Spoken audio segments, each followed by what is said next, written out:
ലോകം ഫുട്ബോൾ ആവേശത്തിലേക്ക് കടക്കാനിരിക്കെ ഇപ്പോൾ ചർച്ചയായിരിക്കുന്നത് ഒരു പോസ്റ്ററാണ്. കഴിഞ്ഞ ദിവസമാണ് ഫിഫ സാമൂഹിക മാധ്യമത്തിൽ ലോക താരങ്ങൾ ഉൾപ്പെടുത്തി ഒരു പോസ്റ്റർ പങ്കുവച്ചത്. ലോക ഫുട്ബോളിലെ പല താരങ്ങളും പോസ്റ്ററിലുണ്ടെങ്കിലും ഒരാൾ മിസ്സായി, സാക്ഷാൽ ക്രിസ്ത്യാനോ റൊണാൾഡോ. പോസ്റ്ററിൽ സൂപ്പർ താരത്തെ ഉൾപ്പെടുത്താൻ ഫിഫ മറന്നതോടെ പ്രചാരണ പോസ്റ്റർ പാരയായി മാറി. വിമർശനം കടുത്തതോടെ പോസ്റ്ററും ഡിലീറ്റ് ചെയ്ത് ഫിഫ തടിതപ്പി. Lionel Messi, Kylian Mbappe, Harry Kane, Erling Haaland തുടങ്ങി ലോകകപ്പിന് യോഗ്യത ഉറപ്പിച്ച വിവിധ ടീമുകളുടെ സൂപ്പർ താരങ്ങളുടെ ചിത്രങ്ങൾ ഉൾക്കൊള്ളിച്ചപ്പോഴാണ് മുൻനിരയിൽ അണിനിരക്കേണ്ട ക്രിസ്ത്യാനോയെ ഫിഫ മറന്നത്. പോർച്ചുഗൽ നിരയിൽ നിന്നും ബ്രൂണോ ഫെർണാണ്ടസിന്റെ ചിത്രമായിരുന്നു പോസ്റ്ററിൽ പ്രത്യക്ഷപ്പെട്ടത്.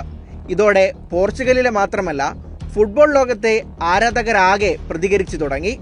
അബദ്ധം മനസ്സിലാക്കിയ ഫിഫ ഇതോടെ പോസ്റ്റർ തന്നെ പിൻവലിച്ച് രക്ഷപ്പെട്ടു. ഫിഫയെയും പോസ്റ്റർ ഡിസൈനറെയും കടുത്ത ഭാഷയിൽ വിമർശിച്ചുകൊണ്ട് ആരാധകർ രംഗത്തെത്തി. ലയണൽ മെസ്സിയോടുള്ള ഫിഫയുടെ അമിത ചായ്വ് പ്രകടമാവുന്നതാണിതെന്നും വിമർശനമുയർന്നു. റൊണാൾഡോയ്ക്ക് പോസ്റ്റർ ആവശ്യമില്ല, പോസ്റ്ററിനാണ് റൊണാൾഡോയെ വേണ്ടതെന്നായിരുന്നു മറ്റൊരു കമന്റ്. പിന്നാലെ ഇന്നലെ ഇറക്കിയ പോസ്റ്ററിൽ റൊണാൾഡോയെ ഉൾപ്പെടുത്തിയിട്ടുണ്ട്. ലോകകപ്പ് കയ്യിലെടുത്തു നിൽക്കുന്ന ലയണൽ മെസ്സിയാണ് പുതിയ പോസ്റ്ററിലെ ഹൈലൈറ്റ്. അടുത്തിടെ പിയേഴ്സ് മോർഗൻ നൽകിയ അഭിമുഖത്തിൽ ലോകകപ്പ് നേടുക എന്നത് തന്റെ സ്വപ്നമല്ലെന്ന് റോണോ തുറന്നു പറഞ്ഞിരുന്നു. ഒരു കളിക്കാരന്റെ കരിയറിലെ മഹത്വം നിർണ്ണയിക്കുന്നത് 6 or 7 മത്സരങ്ങളുള്ള ഒരു ടൂർണമെന്റ് അല്ലെന്നും അത് ന്യായമല്ല എന്നുമായിരുന്നു റൊണാൾഡോയുടെ വാദം.